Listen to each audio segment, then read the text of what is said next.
దేవుని నామానికి స్తోత్రాలు కలిగిన గాక.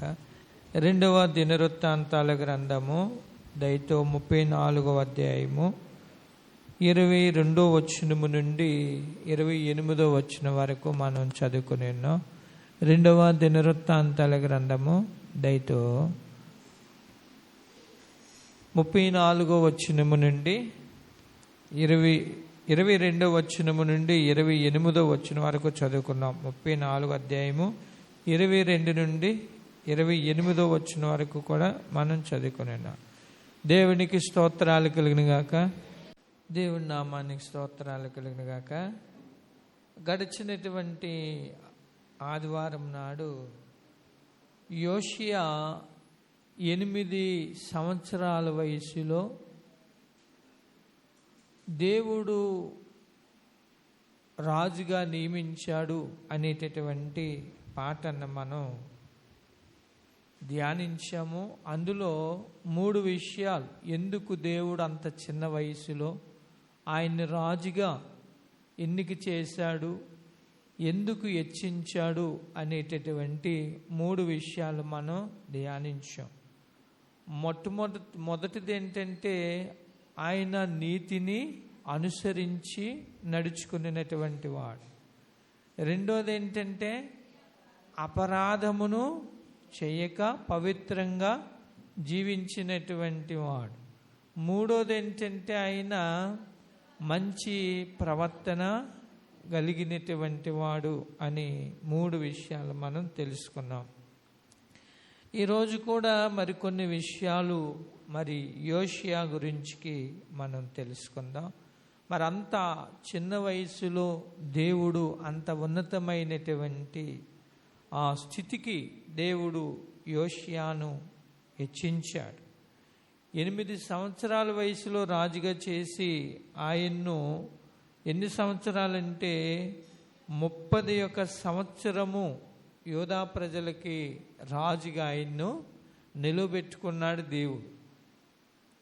అంత చిన్న వయసులో దేవుడు ఎన్నిక చేసి 31 సంవత్సరం ఆయన్ని రాజుగా దేవుడు నడిపించాడు, వాడుకున్నాడంటే ఆయనలో ఉన్నటువంటి మరికొన్ని అద్భుతమైన మంచి విషయాలను బట్టి దేవుడు ఆయన్ని ఇచ్చించాడన్న సత్యాన్ని మనం తెలుసుకొనవలసిన వారమైనాం. అయితే ఇప్పుడు మనం గమనించవలసిన విషయం ఏంటంటే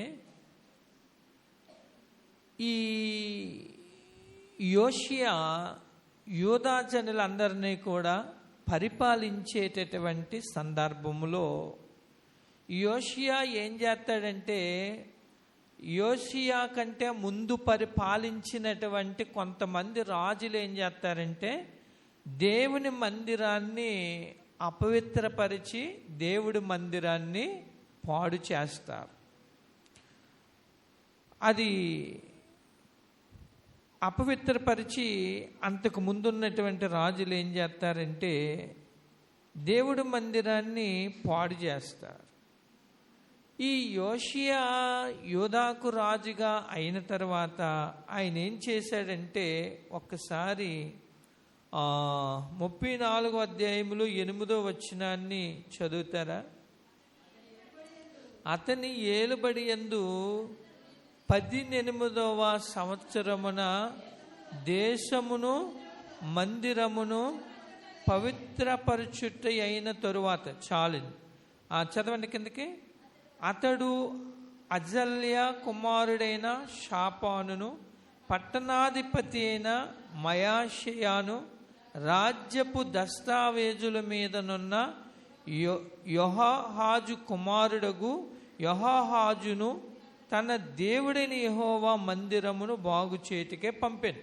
అంటే దేవుడు మందిరాన్ని బాగు చేయడానికి పంపాడంటే అంతకు ముందు ఉన్నటువంటి కాలంలో పనిచేసిన రాజులు ఏం చేశారంటే ఆ యూదా పట్టణంలో లేకపోతే యెరూషలేము పట్టణంలో ఉన్నటువంటి మందిరాన్ని వారు పాడు చేశారు. అప్పుడు ఈయన రాజు అయిన తర్వాత దేవుడు హెచ్చించాక ఈయన చేసేటటువంటి మంచి పని ఏంటంటే దేవుడి మందిరాన్ని బాగు చేయాలి అన్నటువంటి మంచి మనసు కలిగి ఆయన ఏం చేశాడంటే పనిని ప్రారంభం చేశాడు. ప్రారంభం చేసిన తరువాత వీళ్ళు ఇలాగ చేయుచుండగా జరిగిన సంగతి ఏంటంటే 14వ వచనంలో మనకు కనబడతారు. యెహోవా మందిరములోనికి తేబడిన ద్రవ్యమును బయటికి తీసుకొని వచ్చినప్పుడు మోషే ద్వారా దయచేయబడిన ధర్మశాస్త్రము గల గ్రంథము యాజకుడైన హిల్కీయాకు కనబడి, ఈ మందిరాన్ని బాగు చేస్తున్నటువంటి సందర్భములో దేవుని ధర్మశాస్త్ర గ్రంథము అనేటటువంటిది కనబడింది, దొరికింది. ఈ దొరికిన తర్వాత ఈ గ్రంథాన్ని మనం గమనించగలిగితే రాజు దగ్గరికి, ఈ యోషియా దగ్గరికి ఆ గ్రంథాన్ని పట్టుకుని వచ్చారు.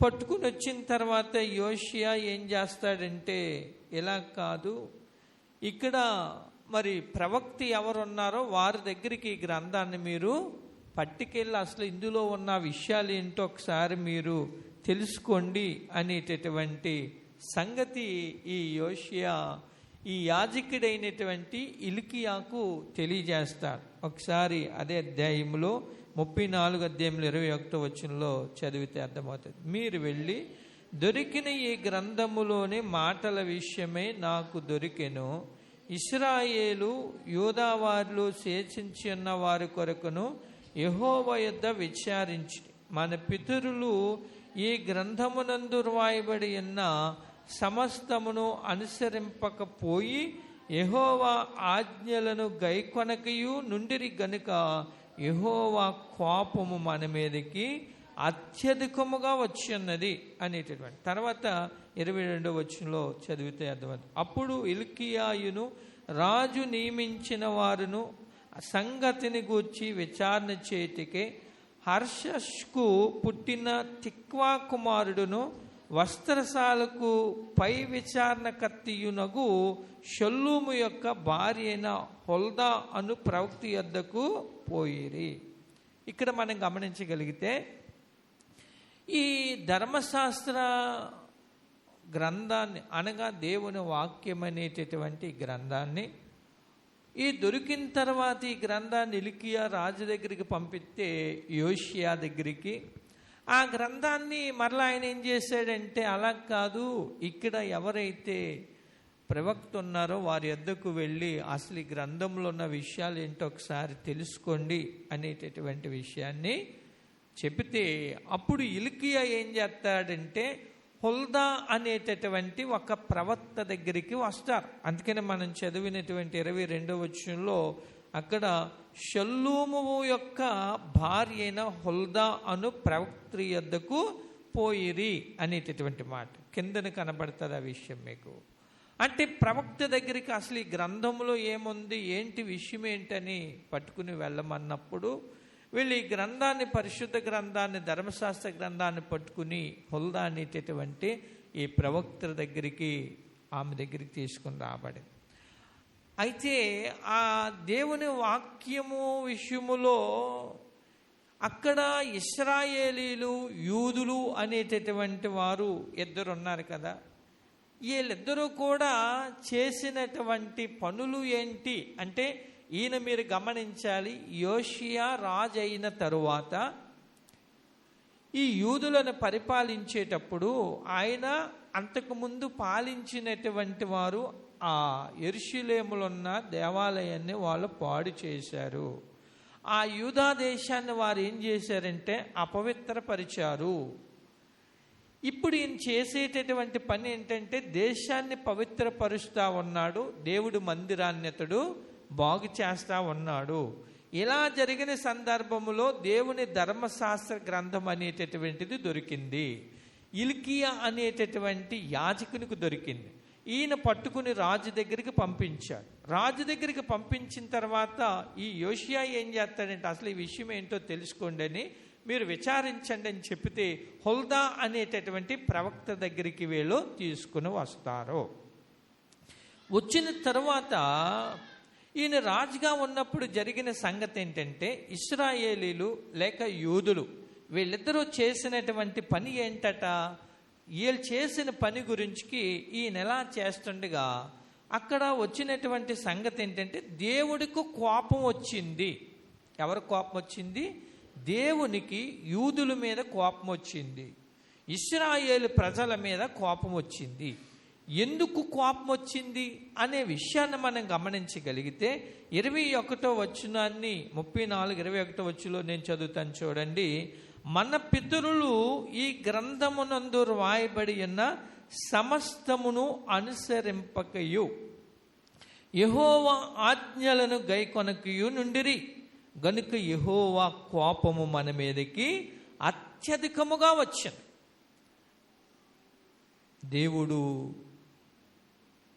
దేవుడు ఎలాంటి దేవుడని మనం తెలుసుకోవాలి చెప్పండి. దేవుడు ఎలాంటి దేవుడు? ఆయన ఎంత శాంతమూర్తియో అంతకంటే కోపము కూడా అంత ఎక్కువైనటువంటి. 2 విషయాలు ఎప్పుడైనా గమనించండి. ఎక్కువ ప్రేమ ఉన్న వాళ్ళకి ఏముంటుందట? ఎక్కువ కోపం ఉంటుందట. ఎక్కువ కోపం ఉన్న వాళ్ళకి ఏముంటుందట? ఎక్కువ ప్రేమ ఉంటుందట. వీళ్ళకి ఎక్కువ కోపం లేదంటే మనం ఏం తెలుసుకోవాలి? ప్రేమ లేదంటే ఏం తెలుసుకోవాలి? దానికి ఉదాహరణ, మనం ఎక్కువగా మన పిల్లలు మనం ఎంత ఎక్కువ ప్రేమిస్తాం? చాలా ఎక్కువ ప్రేమిస్తాం. వాళ్ళ విషయంలో ఎంత కోప్పడతాం? ఒక్కొక్కసారి చాలా కోప్పడతాం. ఎందుకు కోప్పడతాం? వాళ్ళంటే మనకి చాలా ప్రేమ కాబట్టి కోప్పడతాం. వాళ్ళంటే మనకి చాలా ప్రేమ కాబట్టి వాళ్ళ గురించి మనం కోప్పడతాం. కోప్పడి ఊరుకుంటామా? కోపం తగ్గిన తర్వాత మరలా అంతకంటే ఎక్కువగా మనం ప్రేమిస్తాం. అలాగే దేవుడు కూడా మనల్ని చాలా ఎక్కువగా ప్రేమిస్తాడు. కానీ ఆయనకి కిట్టని వాటి విషయంలో మనం ఏమన్నా నడిస్తే మాత్రము ఎంత ఎక్కువ ప్రేమిస్తాడో అంత ఎక్కువగా కూడా మన మీద ఆయన కోపాన్ని చూపిస్తాడు. అందుకని చదివిన వాక్యాన్ని గమనించగలిగితే ఇశ్రాయేలీలు, యూదులు అందరూ కూడా ఎవరంటే దేవుని పిల్లల వాళ్ళు, దేవుడు ఏర్పాటు చేసుకున్నటువంటి బిడ్డల వాళ్ళు. అటువంటి సందర్భంలో వీళ్ళ మీదకి దేవుడికి ఏమొచ్చిందంటే చాలా కోపం వచ్చింది. ఎందుకు కోపం వచ్చిందంటే వీళ్ళు ఏం చేశారటంటే, ఇదిగో మన పితరులు ఈ గ్రంథమునందు రాయబడి ఉన్న సమస్తమును అనుసరింపకయు యెహోవా ఆజ్ఞలను గైకొనకయు నుండిరి గనుక యెహోవా కోపము మన మీదకి అత్యధికముగా వచ్చింది. మన పితరులంటే ఎవరు చెప్పండి? మన పితరులని ఎవరిని అంటాం? మన తాతల్ని, మన నాన్నల్ని, మన పితరులు. వాళ్ళు చేసింది ఇప్పుడు ఎవరి మీదకి వచ్చిందట? అంటే మన పితరులు, అంటే మన తాత చేసింది, మన నాన్న చేసింది. వాళ్ళు ఏం చేశారు? దేవుని ధర్మశాస్త్ర వాక్యాన్ని వారు అనుసరించలేదు. దేవుని యొక్క యెహోవా ఆజ్ఞలను వారు గైకొనలేదు. మన తాతలు గైకొనలేదు, మన నాన్నలు గైకొనలేదు. కాబట్టి ఇప్పుడు కోపం ఎవరి మీదకి వచ్చింది? మన మీదకి వచ్చింది. చూసారా? ఆస్తి ఉందా ఎవరికి వస్తుంది? నాన్న సంపాదించింది కొడుకు వస్తుంది, కొడుకు సంపాదించింది మనవాడికి వస్తుంది. ఆస్తి అలాగే వస్తుంది. ఏదైనా మనం చేసింది మంచి అయినా చెడ్డైనా సరే తర్వాత కూడా ఎవరికి వస్తుంది? మన మీదకే వస్తారట. అది అందుకనే లోకశాంతి అంటారు, ఒరే వీళ్ళ అమ్మ నాన్నలు చేసిన పుణ్యం వీడికి కాసింది అంటారు. వీళ్ళ అమ్మ నాన్నలు చేసింది వీడికి తగిలిందిరా అంటారు. లోక సామెతలు అంటారన్నా. అలాగే ఇక్కడ ఈ యొక్క ఇశ్రాయేలీలు దేవుడి గ్రంథములో ఉన్నటువంటి విషయం ఏంటంటే చెప్తున్నాడు కదా, మన పితరులు ఈ గ్రంథమునందు రాయబడి ఉన్న సమస్తమును అనుసరింపగా. మన పితరులు వీళ్ళు ఏం చేశారంటే, ఇదిగో వాళ్ళు అనుసరించలేదు, దేవుని గ్రంథములో ఉన్నటువంటి విషయాలను వాళ్ళు పాటించలేదు. అందుకని ఇదిగో దేవుని ఆజ్ఞలు అనగా దేవుని మాటను వారు ఏం చేశారంటే గైకొనలేదు, ఆలకించలేదు. కాబట్టి ఏమొచ్చిందంటే మన తాతలు చేసింది, మన నాన్నలు చేసింది మన మీదకి ఇప్పుడు దేవుని కోపము వచ్చింది అంటాడు. దేవుడి కోపం వచ్చింది. అందుకనే మనం ఎప్పుడైనా సరే ఏది చెయ్యాలన్నా సరే ఒకటికి 2 సార్లు ఆలోచించి ఆచితూచి మనము ప్రతి విషయములో కూడా అడుగులు వేసేవారిగా ఉండాలి. ఎందుకంటే మనం చేసినవన్నీ కూడా ఎవరి మీదకి వస్తాయి చెప్పండి? ప్రతిదీ కూడా మన బిడ్డల మీదకి వస్తుంది. అది మంచిదైతే మంచి, చెడైతే చెడు. మనం బాగానే పోతాం పోమంటారా? మనం బాగానే పోతాం, మనం చక్కగా వెళ్ళిపోతాం. ఒకవేళ ఏదైనా అపరాధం చేసామనుకోండి, నాకు ఒక బలహీనత వచ్చింది అనుకోండి, నాకు వచ్చిన బలహీనత ఎవరికి వస్తుంది? నాకు వచ్చిన బలహీనత ఎవరికి వస్తుంది చెప్పండి? ఇప్పుడు డాక్టర్ దగ్గరికి వెళ్ళి ఇలా నీరసంగా ఉందండి అన్నామనుకో, ఏమంటున్నారు? మీ నాన్నకుందా, మీ తాతకుందా, మీ అమ్మకుందా, మీ ఇంట్లో ఎవరికన్నా ఉందని అడుగుతున్నారా లేదా? అదనమాట. అంటే దేవుని కోపం వల్ల వచ్చేటటువంటి పరిస్థితి ఏంటంటే, అక్కడ మనం గమనించగలిగితే మీరు 24వ వచనం, 34వ అధ్యాయం 24వ వచనంలో, ఆలకించుడి, నేను ఈ స్థలము మీదకిని దాని కాపురస్తుల మీదకిని యూదారాజు సముఖమున చదివి వినిపింపబడిన గ్రంథమునందు రాయబడి ఉన్న శాపములన్నింటినీ రప్పించదు. దేవుడు అంటున్నాడు, నేను శాపాలన్నీ కూడా నేను మీ మీదకి పంపిస్తాను. దేవుడు కోపం వచ్చింది. కోపమును బట్టి దేవుడు ఏమన్నాడు? ఈ గ్రంథములో ఉన్నటువంటి శాపాలన్నీ కూడా నేను మీ మీదకి పంపిస్తాను అంటున్నాడు. ఎవరి మీదకి? ఇశ్రాయేలు మీదకి, యూదుల మీదకి, దేవుని ప్రజల మీదకి. దేవుడు కోపం వచ్చింది కాబట్టి. ఎందుకు కోపం వచ్చింది? వీళ్ళు అనుసరించలేదు దేవుని యొక్క ఆజ్ఞలను, దేవుని మాటలను గైకొనలేదు. అంతేకాకుండా వీళ్ళు చేసిన ఇంకా ఇతరమైన మరి అపరాధాలు ఏంటంటే, ఒకసారి 25వ వచనంలో చదివితే అర్థమవుతుంది. వారు నన్ను విసర్జించి ఇతర దేవతలకు ధూపము వేసి తమ చేతి పనుల వల్ల నాకు కోపము పుట్టించి ఉన్నారు. ఏం చేశారట? వీళ్ళు నన్ను విడిచిపెట్టారు. ఇతర దేవతలకు వీళ్ళు ఏం చేశారు? ఆరాధన చేశారు, తమ చేతులతో చేశారు.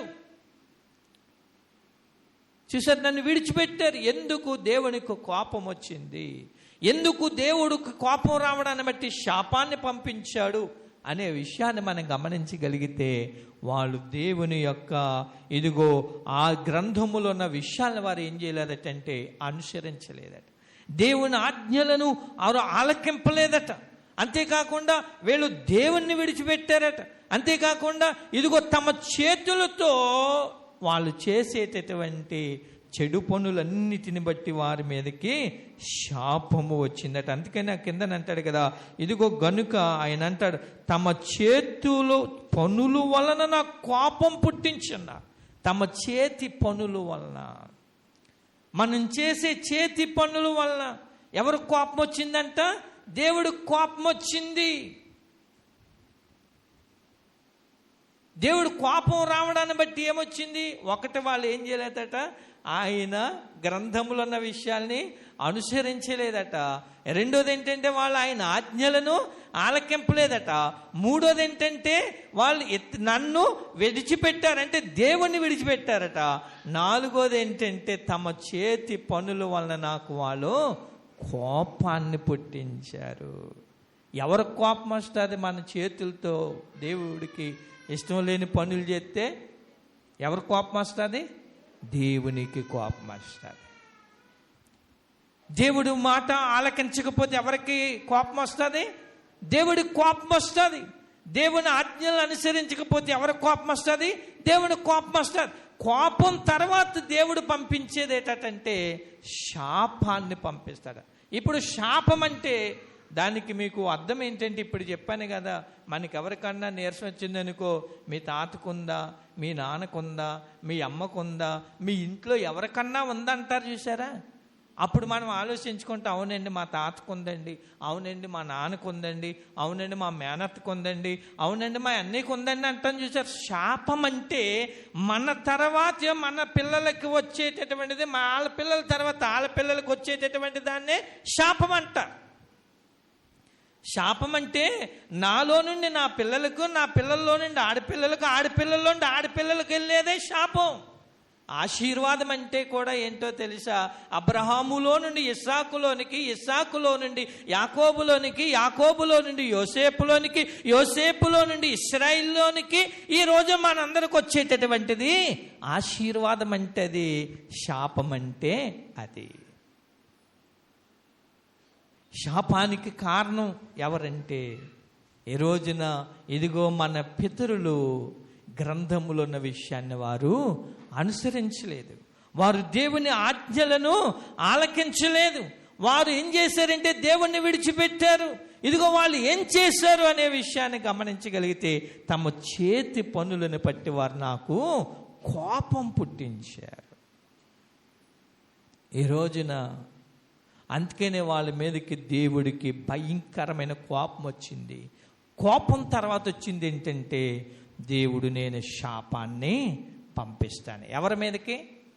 ఎవరి మీదకి? యూదుల మీదకి, ఇశ్రాయేలు మీదకి. ఈ రోజున అందుకనే ఎవరు వాళ్ళు వచ్చిందంట వాళ్ళకి? మన పితరులను బట్టి. అంటే మన పెద్దవారు చేసినటువంటి ఆస్తైనా మన మీదకి వస్తుంది. వారు చేసినటువంటి మంచి చెడ్డలైనా సరే మన మీదకే వస్తారు. ఎవరు తప్పించుకోవడానికి అవకాశం ఉండదు. అది ఎవరు? న్యాయాధిపతి ఎవరు చెప్పండి? న్యాయాధిపతి ఎవరు? మనుషులా? న్యాయాధిపతి? న్యాయాధిపతి మనుషులు కాదు సుమా, న్యాయాధిపతి దేవుడు. న్యాయపు తీర్పు తీర్చేటటువంటి వాడు. ఆయన తీర్పు దగ్గర, ఆయన ఇచ్చేటటువంటి జడ్జిమెంట్ దగ్గర మొఖమాటమేమీ కూడా ఉండదు. ఏలి అనేటటువంటి ఒక పాస్టర్ గారు ఉంటారు. సమూయేలు పెరిగాడు కదా. అన్నమ్మ తీసుకెళ్ళి ఏలి అనే దైవజనుడి దగ్గరికి అప్పగించింది. ఆ ఏలి అనే దైవజనుడి దగ్గరికి ఈ సమూయేలుని అప్పగిస్తే, ఏలి కొడుకులు, పాస్టర్ గారి కొడుకులు ఏం చేశారంటే, దేవుని దృష్టికి చెడ్డ ప్రవర్తన వారు నడిచారు. దేవుని ఎదుట వారు ఏం చేశారంటే చెడు కార్యాలు చేశారు. దేవుడు ఏం చేశాడో తెలుసా? ఒకే రోజున పాస్టర్ గారిని, ఇద్దరు కొడుకుల్ని, ముగ్గురిని చంపేశాడు. ఎవరిని తీసుకున్నాడంటే సమూయేలుని దేవుడు ఏర్పాటు చేశాడు. అందుకని ఆయన జడ్జిమెంట్ దగ్గర పాస్టర్ గారని, లేకపోతే పాస్టర్ గారని పోనీలేనైనా వదిలిపెట్టు. పోనీ ఈయన పెద్ద ఆయన కదా అని ఆయన్ని వదిలిపెట్టు. ఈయనకి మంచి అన్నీ ఉన్నాయి కదా అని ఆయన్ని వదిలిపెట్టు. ఆయన దగ్గర ఏముండదు? మొఖమాటం అనేటటువంటిది ఉండదు. ఆయన తీర్పు న్యాయమైనటువంటిది. ఆయన తీర్పులో నుండి, మనుషులు తీర్పులో నుండి మనం ఒకవేళ దాటొచ్చేమో కానీ, జీవము కలిగిన క్రీస్తు దగ్గర, ఆయన న్యాయపీఠం ఎదుట ఎవ్వరూ కూడా దాటిపోవడానికి వీలు ఉండదు అన్న విషయాన్ని మనం గమనించాలి. దేవునికి స్తోత్రాలు కలిగిన గాక. ఒకసారి హల్లెలూయా చెప్తారా? అందుకనే మనం ఎలాగ నడుచుకోవాలి, ఎలా ఉండాలి ఈ భూమి మీద అంటే, ఎలాగ ఏ పని చేయాలన్నా ఎప్పుడు ఎవరిని పెట్టుకోవాలి? ముందు దేవుడు నా ముందున్నాడు, నన్ను చూస్తున్నది దేవుడు. దావీదు అందుకని అంటాడు, నా నడక నా పడక నీకు తెలుసు, నా మాట నా నాలుకకు రాక ముందే నీకు తెలుసు. నేను సముద్రములో ఉంటే అక్కడ నీవు ఉన్నావు, అగాధ జలములలోనికి వెళ్తే అక్కడ నీవు ఉన్నావు, నీ యొద్ద నుండి నేను ఎక్కడికి పారు. అందుకనే ఆయనకు మరుగైనటువంటిది లేదు, ఆయనకి రహస్యమైనటువంటిది లేదు. ఈ విషయాన్ని గమనించుకుని మనం చాలా జాగ్రత్తగా ఎప్పుడు కూడా దేవుణ్ణి, నా ముందు దేవుడు ఉన్నాడు అన్న విషయాన్ని దృష్టిలో పెట్టుకుని మనం జాగ్రత్తగా ముందుకి సాగితే, రేపొద్దున మనం కాదు, మన తర్వాత మన పిల్లలు బాగుంటారు. మనం బాగానే ఉంటాం, మన తర్వాత ఎవరు బాగుంటారు? మనం అలా ఉంటే మన పిల్లలు బాగుంటారు. దేవునికి స్తోత్రాలు కలన. అయితే ఇప్పుడు ఎలాంటి పరిస్థితి ఏర్పడింది కదా, యూదుల వలన, ఇశ్రాయేలు వలన ఏమొచ్చింది? దేవుడికి ఆ జాతి మీద కోపం వచ్చింది. కోపం తర్వాత ఏమొచ్చింది? శాపం వచ్చింది. ఇప్పుడు ఆ యొక్క దేవుడు కోపం వచ్చిన ప్రజలకు దేవుడు శాపానికి గురైనటువంటి ప్రజలకు ఎవరు రాజుగా ఉన్నారు? ఎవరు రాజుగా ఉన్నారు? హోషియా రాజుగా ఉన్నాడు. అప్పుడు దేవుడు ఏం చెప్పాడంటే, హుల్దా అనేటటువంటి ప్రవక్త దగ్గరికి వెళ్తే ఆ ప్రవక్త ద్వారా దేవుడు చెప్పినటువంటి విషయం ఏంటంటే, ఒక్కసారి మీరు 34:25 చదవండి.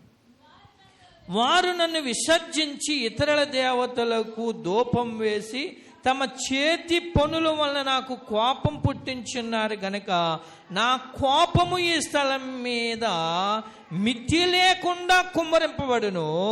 నా యొద్దకు మిమ్మును పంపిన వానికి ఈ వార్త తెలుపుడి, మరియు యెహోవా యొద్ద విచారించుడని మిమ్మును పంపిన యోధారాజుకు మీరు ఈ మాట తెలియజెప్పిడి. ఎవరు పంపించారంట? అయ్యా దేవునికి స్తోత్రం చెప్పండి. హల్లెలూయా, హల్లెలూయా, హల్లెలూయా. రైట్, మీరందరూ కొంచెం దేవుడు మాటలు వినండి శ్రద్ధగా. ఇది దేవుడి సమయం, మనం వింటే మనకి మంచిది. ఏమండి, ఎవరు పంపించారు హుల్దా దగ్గరికి? యోషియా పంపించాడు. ఇప్పుడు యోషియా హుల్దా అనేటువంటి ప్రవక్తతో దేవుడు ఒక వర్తమానం చెప్పాడు. దేవుడు మాట్లాడుతున్నాడు. ఏమని? ఎవరు సెలవిచ్చారట?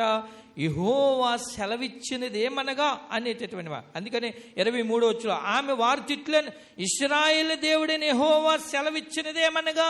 ఇప్పుడు ఎవరు మాట్లాడుతున్నారట? దేవుడు మాట్లాడుతున్నాడు. ఎవరితో చెప్పమన్నది? 26 మరియు యెహోవా యొద్ద విచారించుడని మిమ్మల్ని పంపిన యోధారాజుకు మీరు ఈ మాట తెలియజెప్పిడి. ఎవరికి చెప్పాలటి వర్తమానం? ఎవరు చెప్పారు? మిమ్మల్ని పంపాడు కదా నా దగ్గరికి యోధారాజు. మీరు ఆ రాజు దగ్గరికి వెళ్ళి ఆ ప్రజలతో మీరు చెప్పండి. ఎవరు సెలవిచ్చారో తెలుసా? ఇశ్రాయేలీయుల దేవుడైన యెహోవా సెలవిచ్చాడు. ఏమని సెలవిచ్చాడు?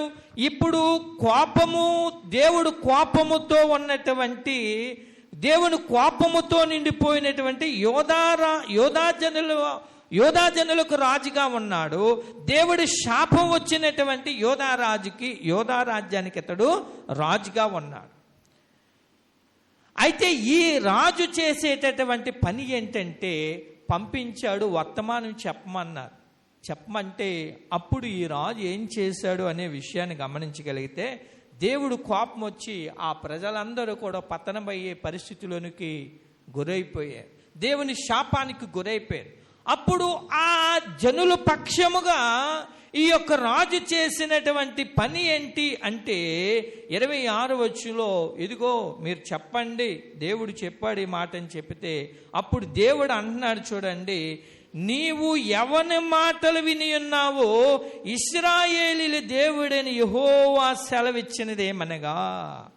ఈయన మనం గమనించాలి, అక్కడ నీవు ఎవని మాటలు విని ఉన్నావో ఇశ్రాయేలీయుల దేవుడైన ఆ యెహోవా సెలవిచ్చినదేమనగా. మీరు గమనించాలి, ఇప్పుడు ఈయన పాలించేటటువంటి, ఈయన రాజుగా ఉన్నటువంటి రాజ్యం మీదకి ఏమొచ్చింది?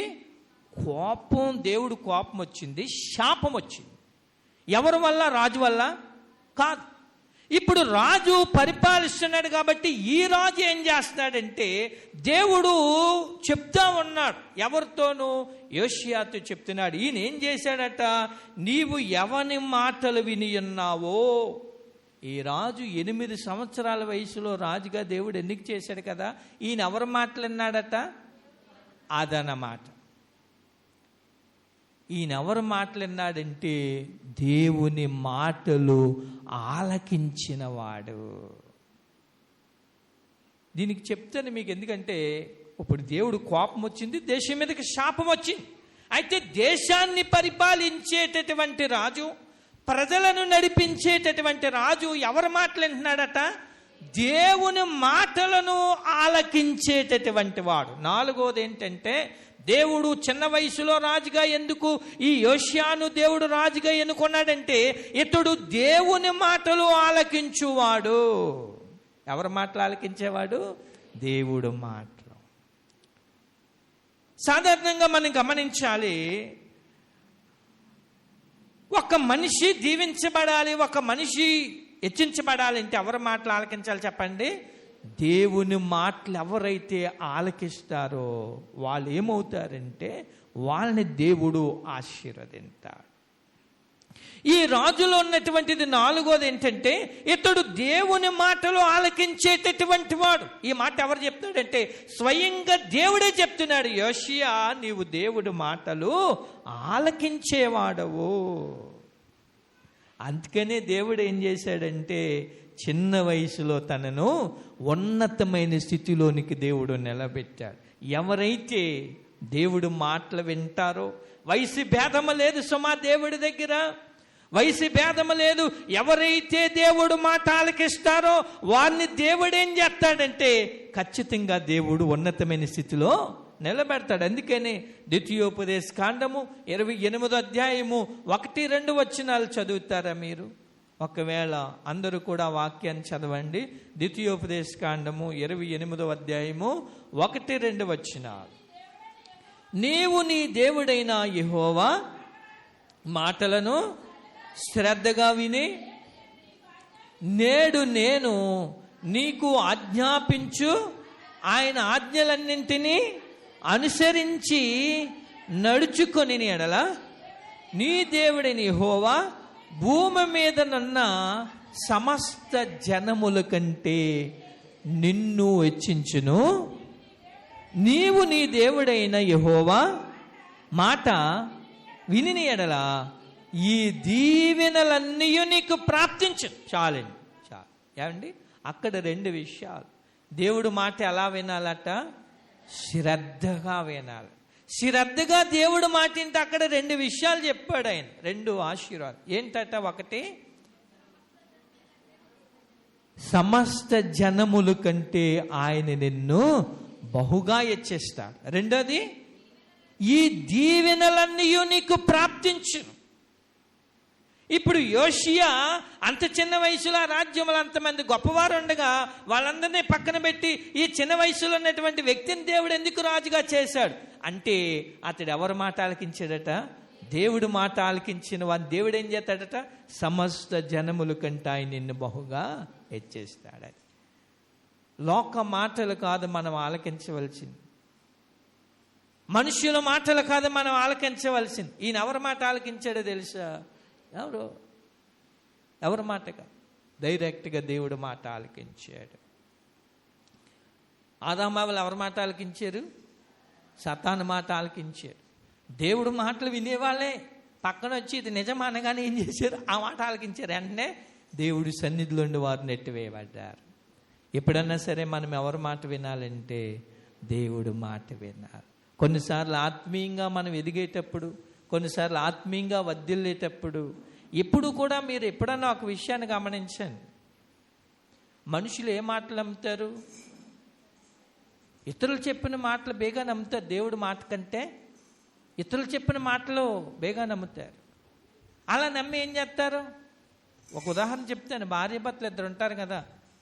మీ ఆయన ఎలాంటోడంటే ముందు ఎవరి మాట నమ్ముతారు? 20 సంవత్సరాల నుండి ఆయనతో ఉంటారు కానీ మీ ఆయన ఎలాంటోడంటే ఎవరి మాట నమ్ముతారు? తక్కువ నమ్మేస్తారు. 20 సంవత్సరాలది మర్చిపోతారు. మీ ఆవిడ ఎలాంటిదంటే ఎవరి మాట 20 సంవత్సరాలు ఉంటారు కానీ ఎవరి మాట నమ్ముతారు? తక్కువ నమ్మేస్తారు. అంటే చెప్పుడు కొట్టు మాటలకు ఉన్నటువంటి ఎంత ప్రభావమో చూడండి. ఆ మాటలు ఏం చేస్తాయంటే జీవితాన్ని పాడు చేస్తాయి. అలాగే లోక మాటలు కూడా, మనుషుల మాటలు కూడా మనల్ని ఏం చేస్తాయంటే ఏదైనా మనం దేవుడు మాట ఆలకించేటప్పుడు, ఒకవేళ ఏదైనా మంచి పని చేసేటప్పుడు, ఈ మంచి పని మనం చేసేటప్పుడు ఎవడన్నా వచ్చి పక్కని ఎలాగని అన్నారనుకోండి, వెంటనే అది అంత వదిలేసి ఈ మాట నమ్ముతాం. దయతో గమనించండి, మనం దేవుడు మాట ఆలకించాలి కానీ లోక సంబంధించిన మనుషుల మాటలు ఎప్పుడు కూడా మనం ఆలకించాలి. ఒక కుటుంబము విడిపోవాలంటే ఒక మాట, ఒక కుటుంబం కలాలంటే ఒక మాట, ఒక మనిషి మంచోడుగా మారాలంటే ఒక మాట, ఒక మనిషి చెడ్డోడుగా మారాలంటే ఒక మాట. ఒకే మాట. ఇంట్లో ఆడ మనిషి మాట్లాడే మాట ఒక్క మాట తేడాగా మాట్లాడితే యజమాని ఏం చేస్తాడు చెప్పండి? తన ప్రభావం మారిపోయి తనకి కావలసిన కోపం వచ్చి శిక్షను పంపిస్తాడు భార్య మీదకి. అలాగనే భర్త ఏదన్నా అనకుండా వాడకుండా మాట కఠినమైన మాట మాట్లాడాడు అనుకోండి, భార్య ఏం చేస్తుంది? నీకు లాంటి వాడితో నేను ఉండడం కంటే నేను ఇంటికి వెళ్ళిపోవడం మంచిదని వెళ్ళిపోతుంది. అంటే కాపురం ఏమైంది? ఒక్క మాట వల్ల కాపురం ఇబ్బంది పడిపోయే పరిస్థితి. అందుకని ఎప్పుడు కూడా పక్కవారి మాటలు ఎప్పుడు మనం సాధారణంగా వినాలి తప్ప వాటిని మనం ఏం చేయకూడదు, నమ్మకూడదు, వాటిని మనం ఆచరణలోనికి తీసుకురాకూడదు. వినాలి. బోల్డ్ మాటలు సమాజంలో ఉన్నాం కాబట్టి ఎన్నో మాటలు చెప్తారు, ఎన్నో మాటలు అంటారు, కానీ వినాలి తప్ప వాటిని మనం ఏం చేయకూడదు, నమ్మకూడదు, వాటిని మనము ఆచరణలోనికి ఎప్పుడూ మనం తీసుకురాకూడదు. ఏ మాటలు అంటే ఒకళ్ళు నిజంగా అన్నారనుకో, అన్నా సరే అనుకుని వాళ్ళ మాటలు వాళ్ళకే ఉంటాయి, వదిలేసి మన పని మనం చేసుకోవాలి తప్ప ఈ మాటలను పట్టుకుని మనం వెంటాడకూడదు. ఎవరి మాట అంటే దేవుడి మాట మనం వినాలి. దేవునికి స్తోత్రాలు. ఎందుకో తెలుసా? దేవుడు మాట మనం ఈ యోషియా ఏం చేశాడంటే ఎప్పుడూ కూడా మనుషుల మాటలు కాదు, దేవుడు మాట విన్నాడు. అందుకనే చిన్న వయసులోనే తన దేవుడు ఏం చేశాడంటే ఉన్నతమైన స్థితిలోనికి దేవుడు నడిపించాడు. అందుకనే దేవుడు మాట వినేవారిని సమస్త జనాల కంటే ఇదిగో బహుగా ఆయన హెచ్చిస్తాడట. దేవుడు మాట వినేవారిని ఆయన ఏం చేస్తాడటంటే ఇదిగో దీవెనలన్నీ నీకు ప్రాప్తిస్తాయి.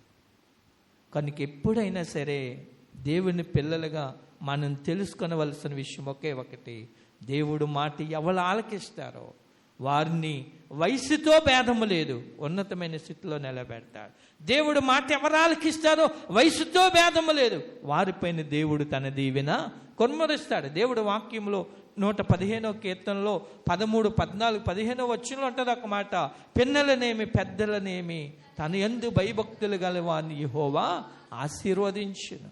యెహోవా మిమ్మును మీ పిల్లలను వృద్ధి పొందించు. భూమి ఆకాశములను సృజించిన యెహోవా చేత మీరు ఆశీర్వదింపబడిన వారు. చూసారా? మనం గమనించవలసిన విషయం ఏంటంటే ఎట్టి పరిస్థితులు ఎప్పుడన్నా సరే మనం ఎవరి మాట ఆలకించాలంటే ప్రభు మాట మనం ఆలకించాలి. హల్లెలూయా, హల్లెలూయా, హల్లెలూయా.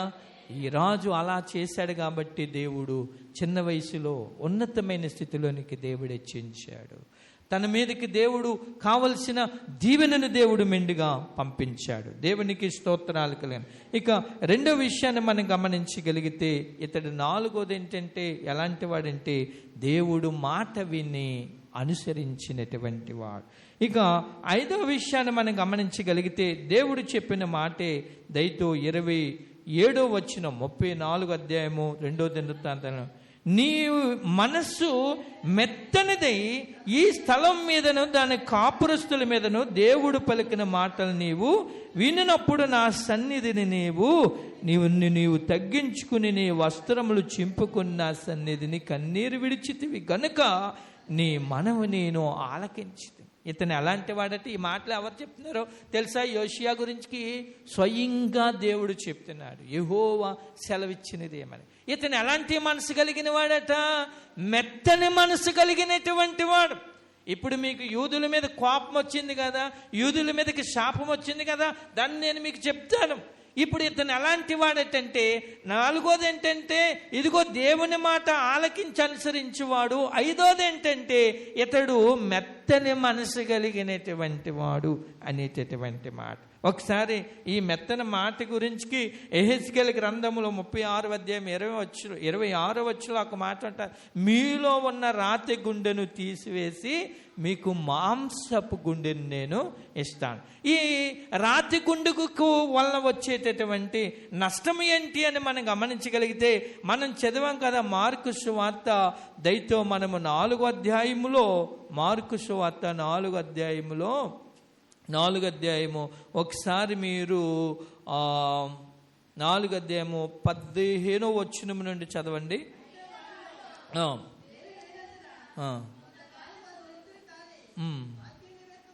ఒకసారి 13వ వచనం చదువుదాం. మరియు ఈ ఉపమానము మీకు తెలియలేదా? అలాగైతే ఉపమానములన్నీ మీకు ఎలాగో తెలియదు. విత్తువాడు వాక్యం విత్తుచున్నాడు. త్రోవ ప్రక్క నుండి వారెవరనగా వాక్యము వారిలో విత్తబడిన కానీ వారు వినిన వెంటనే సాతాను వచ్చి వారిలో విత్తబడిన వాక్యం ఎత్తుకొని పోను. అటువలే రాతి నేలను విత్తబడిన వారెవరనగా వాక్యం విని సంతోషముగా అంగీకరించువారు అయితే వారిలో వేరు లేనందున కొంతకాలం వారు నిలుతురు కానీ వాక్యము నిమిత్తము శ్రమ అయినను హింసైన కలుగుగానే వారు అభ్యంతరపడరు. రాతి నేల నుండే వారి పరిస్థితి ఎలా ఉంటుందట? ఇదిగో అటువల్లే రాతి నేల విత్తబడిన వారిని వాక్యం విని సంతోషంగా అంగీకరిస్తారు. వాక్యం వినగానే అబ్బాయి ఎంత బాగుంది వాక్యం అనుకుంటారట. ఆ తర్వాత జరిగే పరిస్థితి ఏంటంటే అయితే వారిలో వేరు లేనందు. రాయికి వేరు వెళ్తుందా? లోనకే వెళ్దు కాబట్టి జరిగే పరిస్థితి కొంతకాలం వారు నిలుతురు కానీ వాక్యము నిమిత్తము శ్రమ అయిన హింసను కలుగుగానే వారు అభ్యంతరపడతారు. వీళ్ళు ఏమవుతారట? వారు రాతి నేల పడిన వారు కొంతకాలం బాగానే ఉంటారట, కానీ వాక్యము నిమిత్తం కష్టమైన శ్రమ అయినా వచ్చినప్పుడు వాళ్ళు ఏమవుతారటంటే అభ్యంతరపడతారట. రాతి మీద మొక్కను నాటి పెంచడం చాలా కష్టమైనటువంటి పని. అయితే ఇక్కడ అందుకనే దేవుడు ఇక్కడ యోషియా ఎలాంటి వాడటంటే తనలో ఉన్నటువంటిది ఎలాంటిదట? రాతి గుండె కాదు, మెత్తనైన మనస్సు కలిగిన వాడు. అందుకని ఈ మెత్తనైన మనస్సు కలిగిన వారికి దేవుడు ఎట్లా చేస్తాడు అనే విషయాన్ని గమనించగలిగితే మార్కు సువార్త 4:20 ఒక మాట, మంచి నేలను విత్తబడిన వారు ఎవరనగా వాక్యం విని దానిని అంగీకరించి 30 60 100 ఫలించువారని చెప్పాను. మెత్తనైనటువంటి మనసు గలవారు ఎలా ఉంటారట? వాళ్ళు 30 60 100 వారు ఫలిస్తారు. ఎవరైతే మెత్తనైన మనసు కలిగి ఉంటారో వారు ఎలా ఉంటారటంటే వారు ఫలించేవారుగా ఉంటారు. ఏ రోజైనా దేవుని బిడ్డలుగా మనలో ఉన్నటువంటిది ఏంటి? ఏ హృదయము? ఇదిగో మెత్తనైనటువంటి మనసు ఎవరిలో ఉందంటే ఈ యోషియా అనేటటువంటి రాజుది ఈ చిన్న వయసులోనే తన మనసు ఎలాంటిదంటే మెత్తనైన మనసు గలవాడు. కాబట్టి దేవుని ద్వారా ఎట్లాగా పొందుకోగలిగాడంటే ఉన్నతమైన స్థితిలోనికి దేవుడు తనను హెచ్చించాడు. ఆయన ఎలాగా 30 60 100 దేవుడు ఏం చేస్తాడటంటే మంచి నేల పడినటువంటి విత్తనాన్ని దేవుడు ఫలింప చేస్తాడు. ఈ రాజు యొక్క మనసు ఎలాంటిదంటే మెత్తనైన మనసు కలిగినటువంటి వాడు. అందుకనే దేవుడు ఏం చేశాడంటే అతనును దేవుడు చిన్న వయసులోనే రాజుగా దేవుడు తనను నియమించాడు. ఈ రోజున అది యోషియా గురించి ఎవరు చెప్తున్నారంటే డైరెక్ట్గా దేవుడే చెప్తున్నాడు. ఈ రోజున మరి మనలో ఏమున్నది? దేవుడు మాట వినేవారుగా మనం ఉంటున్నామా? మెత్తనైనటువంటి మనసు కలిగినటువంటి వారిగా మనం ఉంటున్నామా అన్న విషయాన్ని మనము పరిశీలన చేసుకునవలసిన వారమైనా. ఇక 6వ విషయాన్ని మనం గమనించగలిగితే అక్కడే మనకి 27వ వచనంలోనే మనకు కనబడుతుంది. ఏంటంటే ఇదిగో నీ మనస్సు మెత్తనిది, ఈ స్థలం మీదను దాని కాపురస్తుల మీదను దేవుడు పలికిన మాటలను నీవు వినినప్పుడు నా సన్నిధిని నిన్ను నీవు తగ్గించుకొని అనేటటువంటి మాట. ఇతడు ఇక 6వ విషయాన్ని మనం గమనించగలిగితే ఇక్కడ మనకు కనపడేటటువంటి విషయం ఏంటంటే ఇతడు దేవుని సన్నిధిలో నివసించినటువంటి వాడు. అందుకనే దేవుడు అంటాడు కదా, ఇదిగో నీ మనస్సు మెత్తనిది, ఈ స్థలం మీదను దాని కాపురస్తుల మీదను దేవుడు పలికిన మాటలన్నీ వినినప్పుడు నా సన్నిధిని అనేటటువంటి మాట. ఇతడు ఎవరి సన్నిధిలో ఉన్నాడట? రాజే కానీ దేవుని సన్నిధిలో ఉన్నాడు. యూదా దేశాన్ని పరిపాలించేటటువంటి రాజే, కానీ ఇతను ఎవరి సన్నిధిలో ఉన్నాడంటే దేవుని సన్నిధిలో పెరిగినటువంటి వ్యక్తి, దేవుని సన్నిధిలో నివాసము చేసినటువంటి నివసించేవాడు. ఇక 6వది ఏంటంటే అతడు దేవుడి సన్నిధిలో నివసించేటటువంటి వాడు. ఎందుకు? అందుకనే 84వ కీర్తనలో 10వ వచనంలో ఒక మాట ఉంటుంది, నీ ఆవరణములో ఒక దినము గడుపుట 1000 దినముల కంటే శ్రేష్టము. దేవుడు ఎవరిని ఆశీర్వదిస్తాడు? ఎవరిని హెచ్చింతాడు అంటే, ఇదిగో దేవుని సన్నిధిలో ఎవరైతే నివాసము చేస్తారో వారిని దేవుడు ఎలా చేస్తాడంటే, వయసుతో భేదము లేదు, వారిని దేవుడు ఏం చేస్తాడంటే ఆశీర్వదిస్తాడు. ఈ చిన్న వయసులోనే ఇతడు ఎవరి సన్నిధిలో నివసించాడటంటే దేవుని సన్నిధిలో నివాసం చేసినవాడు. తర్వాత చిన్న వయసులో నివసించడం మాట పక్కన పెట్టండి, రాజయ్య కూడా ఎవరి సన్నిధిలో ఉన్నాడట ఈయన.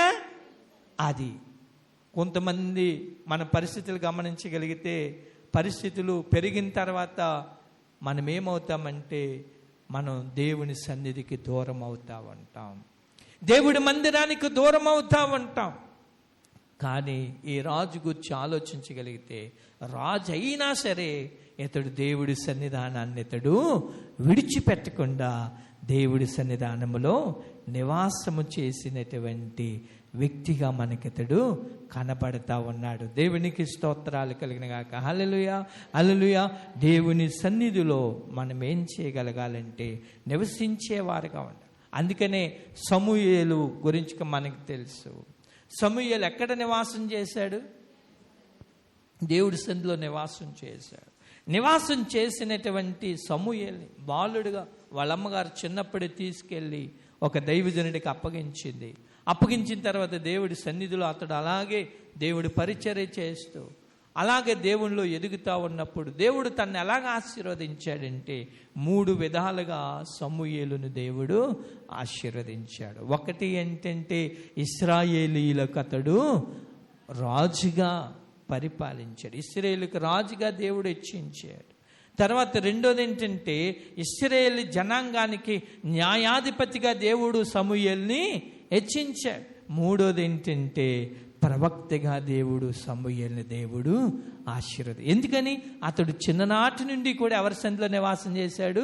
ప్రభు సన్నిధిలో నివాసం చేశాడు. దేవునికి స్తోత్రాలు కనుక మనము కూడా ఇదిగో దేవుని సన్నిధానములో ఈ యోషియా ఏం చేశాడంటే దేవుని సన్నిధిలో నివాసము చేశాడు కాబట్టి అందుకనే దేవుడు ఏం చేశాడంటే చిన్న వయసులోనే తనను దేవుడు రాజుగా దేవుడు ఆశీర్వదించాడు. తర్వాత రాజు అయ్యాక కూడా అతడు దేవుడి సన్నిధిని వదిలిపెట్టకుండా దేవుడి సన్నిధిలో నివాసం చేశాడు. ఈ రోజున మనం దేవుడి సన్నిధిలో నివాసం చేసినట్లయితే యోషియాను ఆశీర్వదించిన దేవుడు ఖచ్చితంగా మన పైన కూడా దేవుడు తన దీవెనను కుమ్మరిస్తాడు. దేవునికి స్తోత్రాలు కల. ఇక మరొక విషయాన్ని గమనించగలిగితే యోషియాలో ఉన్నటువంటి విషయాన్ని, ఇదిగో నిన్ను నీవు తగ్గించుకొని అనేటటువంటి మాట. ఇతడు రాజు అయిన తర్వాత కూడా దేవుడి సన్నిధిలో ఎట్లా ఉన్నాడటంటే దేవుడు చెప్తున్నాడు ఈ విషయాన్ని, నిన్ను నువ్వేం చేసుకున్నావంటే తగ్గించుకున్నావు. రాజు అయ్యాక కూడా ఏం చేశాడట? నిన్ను నీవు తగ్గించుకున్నావు, నిన్ను నీవు తగ్గించుకున్నావు. మనం దేవుని సన్నిధిలో మన స్థితిగతులు ఎలా ఉన్నా, దేవుని ఎదుట ఎలా ఉండాలి చెప్పండి?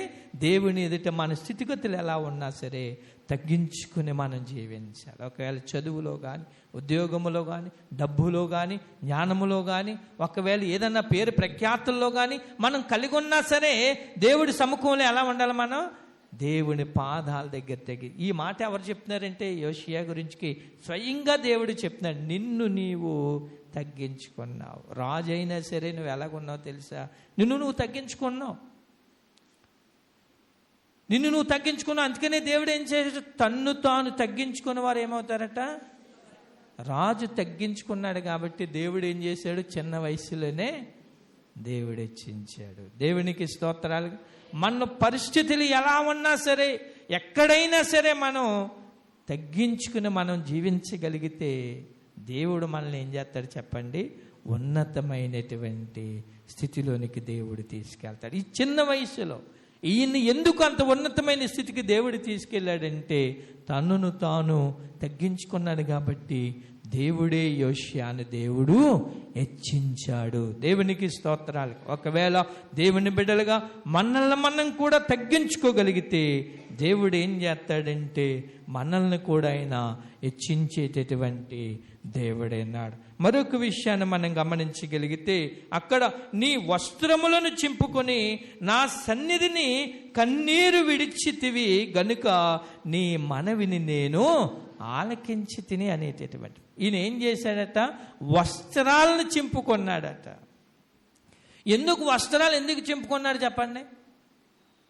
వస్త్రాలు ఎందుకు చింపుకున్నాడు ఈయన? వస్త్రాలు ఎందుకు చింపుకున్నాడు? దేవునికి స్తోత్రం చెప్పండి. ఒకసారి నిద్ర వచ్చిన వాళ్ళు దేవునికి స్తోత్రం చెప్పండి. ముగించేమన్న వాళ్ళు దేవునికి స్తోత్రం చెప్పండి. చెప్పండి అన్న వాళ్ళు దేవునికి స్తోత్రం చెప్పండి. అది కూడా సంపూర్ణంగా తెలియజేస్తలేదు. అందరూ 2 చేతులు ఎత్తి దేవునికి స్తోత్రం చెప్పండి. రైట్, దేవుడి దించుకి. ఏమండి, ఎందుకు ఈయన వస్త్రాలు చింపుకున్నాడు చెప్పండి? అదన్నమాట. అందుకనే వినుటకు మనం ఏమవ్వాలట? వేగురు పొడువారుగా ఉండాలి. ఇప్పుడు ఉదాహరణకి ఇంతమంది ఉన్నారు కదా, పొరపాటున నా నోటంత ఏదన్నా చిన్న మాట జారిందనుకోండి, నిజంగా ఆ మాట అన్న వాళ్ళు వింటారో వినరో నాకు తెలియదు, కానీ మిగిలిన వాళ్ళు పాస్ట్ గారు ఈరోజు నేను ఎలాగ అన్నారంటారు. అందుకని చూసారా, అలా మాటలు వినడం అంత కాదు, కానీ ఏ మాట వినాలి? మంచి మాట, దేవుని మాట. ఎందుకు ఈయన వస్త్రాలు చింపుకున్నాడంటే, ఇప్పుడు ఈయన యోధా ప్రజలకి రాజుగా ఉన్నాడు కదా. ఏమండి, రాజుగా ఉన్నాడా? ఆ రాజుగా ఉన్నప్పుడు ఆ ప్రజల మీదకి ఏమొచ్చింది? వాళ్ళ పనులను బట్టి దేవుని కోపం వచ్చింది. కోపం వల్ల ప్రజల మీదకి ఏమొచ్చింది? శాపం వచ్చింది. అందుకని ఏం చేశాడంటే, అయ్యో నా ప్రజల పరిస్థితి ఇదిగో, నా ప్రజల మీదకి, నా రాజ్యం మీదకి దేవుని కోపం వచ్చింది, ఇదిగో నా ప్రజల మీదకి శాపం వచ్చింది, ప్రజలందరూ నాశనమైపోతారు, రాజ్యం పాడైపోతుంది, అయ్యో అని దేవుని దగ్గర ఏం చేశాడటంటే ఆయన వస్త్రాలనే చింపుకున్నాడు. అందుకని నేను ముందే చెప్పాను, నేను ఈ విషయాన్ని మీకు తర్వాత నేను చెబుతానని ముందే చెప్పాను. దేవుడు కోపం రావడం, దేవుడు శాపం పంపించడం, వీళ్ళు చేసిన పనులను బట్టి ఈ విషయాన్ని నేను తర్వాత చెప్తానని అన్నాను. ఎందుకు ఇప్పుడు నేను చెప్తున్నానంటే, అదే సంగతి. ఇప్పుడు రాజు ఎందుకు వస్త్రాలు చింపుకున్నాడు, రాజు ఎందుకు బట్టలు చింపుకున్నాడంటే మనం గమనించాలి. తను పాలించేటటువంటి రాజ్యం మీదకి, తను పాలించేటటువంటి ప్రజల మీదకి ఏమొచ్చిందంటే దేవుడు కోపం వచ్చింది, దేవుడు శాపం వచ్చింది. అయ్యో నా రాజ్యం మీదకి శాపం వచ్చింది, అయ్యో నా ప్రజల మీదకి కోపం వచ్చింది అని రాజు ఏం చేశాడంటే తన వస్త్రాలను చింపుకున్నాడు దేవుని ఎదుట. వస్త్రాలు చింపుకోవడం అనే విషయాన్ని గమనించుకోగలిగితే, తన వస్త్రాలు చింపుకున్నాడంటే తన హృదయాన్ని చింపుకున్నాడు. అందుకనే వస్త్రములను కాక దేన్ని చింపుకోలట? మీ హృదయములను చింపుకోండి. అంటే ఇక్కడ మనం గమనించవలసిన విషయం ఏంటంటే, తన రాజ్యము కొరకు, తన ప్రజల కొరకు తన వస్త్రాలను చింపుకొని దేవుడి దగ్గర అతడు ఏడుస్తా ఉన్నాడు. అయ్యో ప్రభువా, ఈ కోపము నా ప్రజల మీద నుండి నీ కోపాన్ని తొలగించు. అయ్యో ప్రభా, ఇదిగో నీవు పంపిన శాపాన్ని నా ప్రజల మీద నుండి నీవు తొలగించు ప్రభు అని ఏడుస్తూ దేవుని సన్నిధిలో అతడు రోధిస్తా ఉన్నాడు.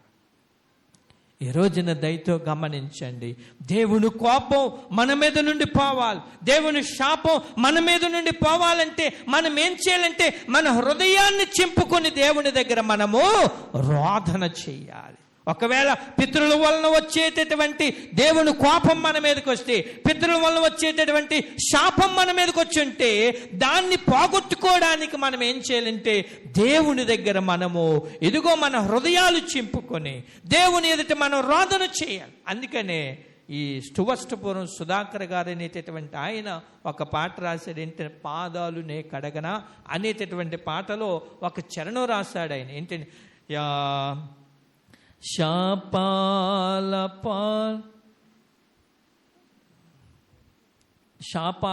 పాలైతిన అనేటటువంటి ఒక మాట ఉంటుంది ఆయన రాసినటువంటి దాంట్లో. పాపాల సుడిగాలి పాలైతిని, కడకు శాపాల సముద్రములో పడిపోతిని. పాపాల సుడిగాలి పాలైతిని, కడకు శాపాల సముద్రములో పడిపోతిని. పాదాలునే కడగనా, యేసు పాదాలని కడగనా. కన్నీటితో కడిగి మున్నీరు పూయనా, కన్నీటితో కడిగి మున్నీరు పూయనా. నన్నేలు స్వామికి నా జీవనాదునికి, నన్నేలు స్వామికి నా జీవనాదునికి. పాదాలునే కడగనా, యేసు పాదాలునే కడగనా. శాపాల పాలైతిని, కడకు పాపాల సముద్రములో పడిపోతుంది. అంటే ఆ సుధాకర్ గారికి, శ్రీవస్తపురం సుధాకర్ గారికి మంచి గజ దొంగట అయిన అటువంటి సందర్భంలో ఒక రోగం ఆయనకు వచ్చింది. ఆ రోగం ఎలాంటిదంటే ఇక తన్ను విడిచి పోయే రోగం కాదు. అప్పుడే అందరూ కుటుంబంతా వెలివేసిన దేవుడు వాక్యం అందింది ఆయనకి. ప్రభువుని నమ్ముకున్నాడు. నమ్ముకున్నాక ఆయన రాసిన పాట, నేను శాపాల పాలైతిని, కడకు పాపాల సముద్రములో పడిపోతిని. నన్నేలు స్వామి నన్ను రక్షించాడు కనుక నేను ఆయన పాదాలని నేను కడుగుతాను అనేటటువంటి పాట అండి. ఎందుకంటే ఎంత మధురమన్న పాట ఉంది కదా, అది కూడా ఆయనే రాశారు. కనుక శాపం అనేటటువంటిది మన నుండి పోవాలి. దేవుని కోపం మన నుండి పోవాలి. దేవుని శాపం మన నుండి పోవాలంటే మనం ఏం చేయాలటంటే మన హృదయాన్ని చింపుకోవాలట. దేవుని దగ్గర మనం రోదన చెయ్యాలట. మన బిడ్డల మీద ఉన్నటువంటి కీడు, మన కుటుంబం మీద ఉన్నటువంటి కీడు, మన మీద ఉన్నటువంటి దేవుని కోపము, మన మీద ఉన్నటువంటి శాపము మనల్ని విడిచిపోవాలంటే దేవుని దగ్గర మనం చేయవలసిందల్లా ఒకే ఒక్కటి ఏంటంటే మన హృదయాన్ని చింపుకొని దేవుని దగ్గర రోదన చేయాలి. దేవునికి స్తోత్రాలు కలిగిన. హల్లెలూయా, హల్లెలూయా. ఈ రాజు ఆ రాజ్యం మీదకి వచ్చినటువంటి దేవుని కోపాన్ని తొలగించడానికి, ఆ రాజ్యం మీదకి, ఆ ప్రజల మీదకి వచ్చిన శాపం తొలగించడానికి ఈయన ఏం చేశాడంటే దేవుని పాదాల దగ్గర ఈయన ఇదిగో తన హృదయాన్ని చింపుకొని, తన వస్త్రాన్ని చింపుకొని రోదన చేశాడు. ఈ రోజున మనం కూడా ఏం చేయగలగాలి? అందుకనే దేవుడు ఏం చేశాడంటే తన ప్రజల మీద ఉన్న కోపాన్ని తొలగించాడు. ఇదిగో రాజ్యం మీద ఉన్నటువంటి శాపాన్ని అయినా తొలగించాడు. ఈ రోజున అందుకనే యోషియాను చిన్న వయసులోనే దేవుడు రాజుగా ఆయన ఎన్నుకున్నాడు. దేవునికి స్తోత్రాలు కలిగిన గాక. హల్లెలూయా, హల్లెలూయా. గనుక ఈరోజు మనం తెలుసుకున్న విషయాలు ఏంటంటే, ఒకటి ఏంటంటే యోషియా లాంటి వాడు దేవుని మాట ఆలకించువాడు. రెండోది మెత్తనైన మనస్సు కలిగినటువంటి వాడు. మూడోది దేవుని సన్నిధిలో నివసించిన వాడు. నాలుగోది తన్ను తాను తగ్గించుకునేటటువంటి వాడు. ఐదోది తన హృదయమును చింపుకున్నాడు.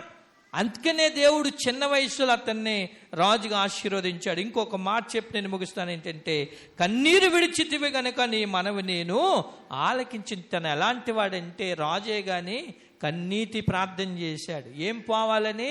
దేవుడు కోపం చల్లారాలని, రాజ్యం మీద ఉన్నటువంటి ఇదిగో ప్రజల మీద ఉన్న శాపం పోవాలని కన్నీటి ప్రార్థన చేశాడు. కన్నీటితో విత్తువారు ఏం చేస్తారట? సంతోషగానంతో పంట కోసుకుంటారట. కన్నీటి ప్రార్థన ఎక్కడైతే ఉంటుందో వాళ్ళ ఇల్లు ఎలా ఉంటుందో తెలుసా? ఆనందంగా ఉంటారు. కన్నీటి ప్రార్థన ఇల్లు ఎలా ఉంటుంది? మామూలుగా కన్నీరు కాస్తే ఇంకేం ఉండదు అక్కడ. మామూలుగా మనం చూడండి, ఏదో సమస్య మీద, ఏదో కష్టం మీదో, బాధ మీద ఏడుస్తాను చూసారా, అక్కడ ఏమి దానివల్ల ఏమి ఉండదు.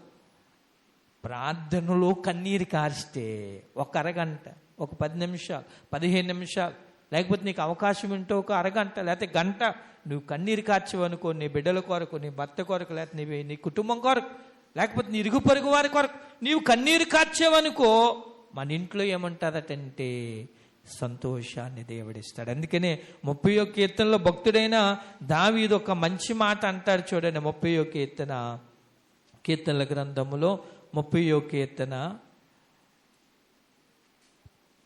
ఒకసారి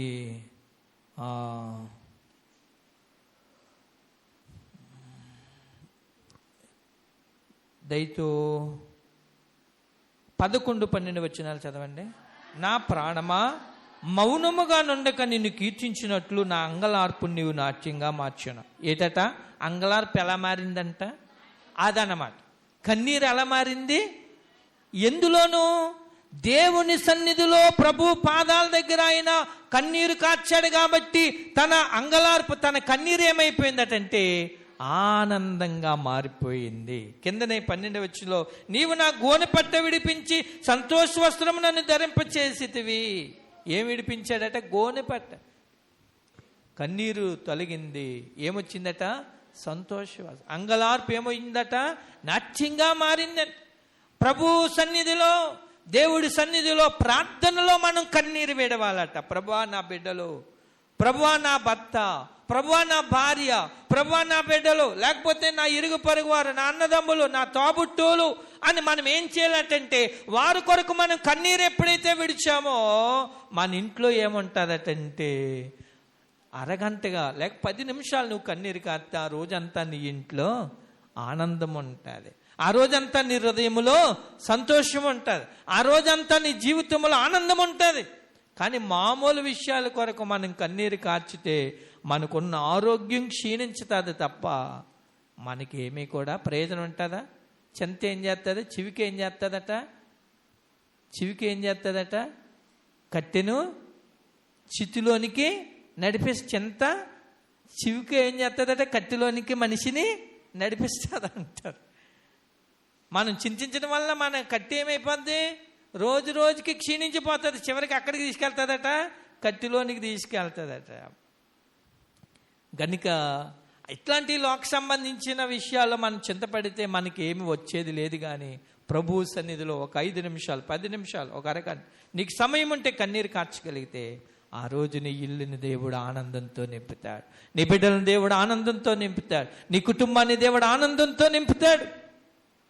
ఆ విషయాల్లో మనం ఒక రోజున ఒక ఆయన నాకు, నేను ఇంచుమించు 2011వ సంవత్సరంలో 2011వ సంవత్సరంలో ఒక ఆయన్ని ఒక 10,000 రూపాయలు నేను అప్పడిగితే సుమారు 10-15 రోజుల నుండి ఆయన ఇదిగో రేపు మాపు అన్నాడు. ఇదిగో శ్యామ్ గారు మీకు రేపే నేను ఇస్తున్నాను అన్నాడు. నేను అవతలకి రేపే ఇస్తానని చెప్పాను. చెప్పిన తర్వాత ఆ సాయంత్రం ఆయన ఇస్తానన్న టయానికి ఆ సమయానికి ఇస్తాడని వెళ్తేను అన్నాడు, సారీ అండి శ్యామ్ గారు ఏమనుకోకండి అన్నాడు. అప్పుడు ఇంటికి వెళ్ళి ఏం చేయాలి? బాధ ఉంటుందా? యథార్థంగా చెప్తున్నాను, నేనైతే బాధపడలేదు. కానీ ఇంటికి వెళ్ళి మంచం మీద పడుకుని దేవుడు పాట పాడి దేవుని స్తుతించాను. నిజం, యథార్థం చెప్తున్నాను. అప్పుడు ఇంకొక ఆయన నా దగ్గరికి వచ్చారు. ఏటి బాబు అన్నారు. పాస్టర్ గారు అన్నమాట. ఆయన నన్ను ట్రైనింగ్కి పంపించిన పాస్టర్ గారు, అయినా మధ్య ఆశీర్వాదం గారైనా. ఏటి బాబు అంటే, అయ్యగారు ఏం కాదండి, ఇది పరిస్థితి అండి అన్నాను. దానికి ఉంది బాబు, నేను తీసుకొచ్చేస్తానని ఆ 10,000 అయినా తెచ్చిచ్చారు. చూసారా, చింతించడం వల్ల ఏమన్నా పని ఉందా? వద్దా? దేవుణ్ణి స్తుతించావు. కానీ దేవుడు ఏం చేశాడు? ఉదయానికే నా అవసరాన్ని దేవుడు తీర్చాడు. దేవునికి స్తోత్రం చెప్పండి. గనుక మనం గమనించవలసిన విషయం ఏంటంటే, మనం ఏ విషయంలోనూ లోక సంబంధించిన విషయాల్లో మనం చింతించడం వల్ల మనకున్న ఆరోగ్యం పాడవుతుంది తప్ప ఫలితం లేదు. కానీ దేవుని సన్నిధిలో మాత్రం మనం కన్నీరు కార్చామనుకోండి, మన కన్నీటిని దేవుడు నాట్యంగా మార్చుతాడు. దేవునికి స్తోత్రాలు కలగను. దేవుడు ఎందుకు ఈ యోషియాను చిన్న వయసులో రాజుగా చేసాడంటే తన కన్నీటి ప్రార్థన యోధుడు అని మనం చెప్పాలి. అవునంటారు కదా, తన కన్నీటి ప్రార్థన యోధుడు. అప్పుడు దేవుడు ఏం చేశాడో తెలుసా? తన కన్నీటి ప్రార్థన గురించి దేవుడు ఇచ్చిన సమాధానం, కన్నీరు కన్నీరు విడిచితివి గనుక నీ మనవిని నేను ఆలకించి తిని. దేవుడు ఇస్తున్నారు చూడండి, నువ్వు కన్నీరు విడిచావు, నీ మనవిని నేను ఆలకించాను. మనం కన్నీరు విడిస్తే మనమే ఎవరంటారో దేవుడు మనం కన్నీరు కార్చామనుకోండి, మనుషుల దగ్గరికి వెళ్ళి కన్నీరు కార్చామనుకోండి, ఏమంటారు? బాధపడక ఏం మేము అందరం ఉన్నాం కదా, బాధపడక అంటారు. పోయారు, ఇంకేముంది. దేవుడే మన కన్నీరు చూశాడనుకోండి, మన సమస్య అంతా కూడా క్షణములో తొలగిపోతుంది. దేవునికి స్తోత్రాలు చెప్పండి, హల్లెలూయా. అందుకనే మనం ఎవరి దగ్గర ఏడాలి? అదనమాట, మనుషుల దగ్గర ఎప్పుడు కూడా ఏ విషయంలో మనం ఏడకూడదు. ఎవరి దగ్గర ఏడాలి? దేవుని దగ్గర మనం ఏడవాలి. ప్రభువా, నా పరిస్థితి ఇది, నా పరిస్థితి ఇది అని దేవుడి దగ్గర ఏడిస్తే, ఇదిగో నీవు కన్నీరు విడిచితివి గనుక నీ మనవి నేను ఆలకించాను. నువ్వు ఎందు నిమిత్తమైతే ప్రార్థన చేసావో ఆ ప్రార్థన నేను ఆలకించాను. ఎందు నిమిత్తం ప్రార్థన చేశాడో తెలుసా? ఇదిగో యోధా ప్రజల మీద ఉన్న కోపాన్ని తొలగించు, శాపాన్ని తొలగించని ప్రార్థన చేశాడు. ఆ ప్రార్థన దేవుడు ఆలకించి ఏం చేశాడో తెలుసా? కోపాన్ని, శాపాన్ని దేవుడు తొలగించాడు. ఇప్పుడు 28వ వచనంలో, నేను నీ పితరుల యొద్ద నిన్ను చేర్చుదును, నెమ్మది గలవాడవై నీవు సమాధిలోనికి చేర్చవాడు. నువ్వేం పొందుకుంటావు తెలుసా? ఈ శాపం నీ మీదకి రాదు, కీడు నీ మీదకి రాదు. నువ్వు ఎలా ఉంటావు తెలుసా? నెమ్మదిగా ఉంటావు. రెండోది ఏంటంటే అక్కడ అంటాడు కదా, ఇదిగో కింద ఇంకా, ఈ స్థలము మీదకి దాని కాపురస్తుల మీదకి నేను రప్పించపాయము నీవు కన్నులారా. నువ్వు ఉండగా, నీ కన్నులు చూస్తుండగా, నీవు భూమి మీద ఉండగా ఈ శాపము కానీ ఈ అపాయం కానీ ఇదిగో నీ ఉండగా రానేరా. ఎంత అద్భుతమైనటువంటి కృపచ్చు. అపాయం నీకు రాదు, నెమ్మదిగా నీవు ఉంటావు. ఎందుకో తెలుసా? అతడు ఏం చేశాడట? కన్నీరు ప్రార్థన చేశాడు. నెమ్మదిగా, చిన్న వయసులోనే. చూడండి, దేవుడు ఎందుకు చిన్న వయసులో తన రాజుగా చేశాడంటే, ఈ రోజున 6 విషయాలు మనం తెలుసుకున్నాం. గత వారం 3 విషయాలు తెలుసుకున్నాం. అతడు ఎలాంటి వాడట? గత వారం మనం తెలుసుకున్నాం కదా, నీతిని అనుసరించేవాడు. రెండోది, అపరాధమును ద్వేషించి పవిత్రంగా జీవించిన. మూడోది, మంచి ప్రవర్తన కలిగినటువంటి వాడు. ఈరోజు మనం తెలుసుకున్నది, దేవుని మాట ఆలకించువాడు. ఐదోది, మెత్తని మనసు కలిగినటువంటి వాడు. ఆరోది, దేవుని సన్నిధిలో నివసించినటువంటి వాడు. ఏడోది, తన్ను తాను తగ్గించుకున్నటువంటి వాడు. ఎనిమిదోది అండి, హృదయాన్ని చింపుకున్నటువంటి వాడు. ఎనిమిదోది, కన్నీటి ప్రార్థన చేశాడు. అందుకనే దేవుడు ఏం చేశాడు చెప్పండి? దేవుని ప్రజల మీద ఉన్న కోపాన్ని తొలగించాడు. తనను దేవుడు చిన్న వయసులో రాజుగా హెచ్చించడానికి ఈ లక్షణాలను బట్టి దేవుడు, అందుకనే ఉన్నతమైన స్థితిలోనికి దేవుడు తనని హెచ్చించాడు. అంతేకాకుండా నీ ఉండగా ఈ కీడు ఈ రాజ్యం మీదకి రాదు, కోపం రాదు. నీకేమొస్తుందో తెలుసా? నెమ్మదిగా నీవు ఉంటావు, అపాయము నీకు రాదు. ఈ 8 కూడా మనలో ఉంటే వయసుతో భేదము లేదు, దేవుడు మనల్ని హెచ్చిస్తాడు. ఇదిగో మనకి నెమ్మదినిస్తాడు. అంతేకాకుండా అపాయము రాకుండా దేవుడు మనలను కాపాడతాడు. అటువంటి యోషియా లాంటి లక్షణాలు ప్రభు మనందరికీ దయచేసి, అలాగే యోషియాలాగా దేవుడు మనల్ని కూడా హెచ్చించి, మన కాలములో కూడా మన మీదున్న కోపాన్ని దేవుడు తొలగించి, మన మీదున్న శాపాన్ని దేవుడు తొలగించి, దేవుని నెమ్మదిని, అపాయము లేకుండా మన కాలమును పరిశుద్ధాత్మ దేవుడు నడిపించాలని కోరుతూ ఈ నా మాటలు ముగిస్తామన్నాను. దేవుడి కొద్ది మాటలు దీవించి ఆశీర్వదించినగాక. ఆమేన్. తలలు వంచుకుని ప్రార్థన చేసుకుందాం. మహోన్నతుడా, వందనాలు. యోషియాను చిన్న వయస్సులో నాయన ఉన్నతమైన స్థితికి హెచ్చించో. తనలో ఉన్నటువంటి మంచి లక్షణాలన్నిటిని బట్టి వయసు భేదము లేకుండా హెచ్చించావయ్యా. యోధా ప్రజల మీద ఉన్న కోపాన్ని తనను బట్టి తొలగించావు.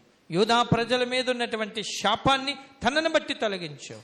తనకి నెమ్మదినిచ్చావు, అపాయము లేకుండా నడిపించావు. ఈరోజు ప్రభువా, యోషియాకున్న లక్షణాలు మాకు దయచేయనాయన. మమ్మల్ని మీరు హెచ్చించండి నాయన. మా మీద ఉన్న కోపమును తొలగించినాయి, మా మీద ఉన్న శాపమును తొలగించినాయి. మాకు నెమ్మదినివ్వండి దేవా. అపాయము లేకుండా మా జీవిత కాలాన్ని మీరు నడిపించమని, ఈ మాటలు విన్న మమ్మల్ని అందరినీ దీవించమని కోరుతూ, మహిమ ఘనత ప్రభావాలు మీకే చెల్లిస్తూ యేసుక్రీస్తు వారి దివ్య నామములో ప్రార్థన అడిగి వేడుకొంచున్నాం తండ్రి. ఆమేన్.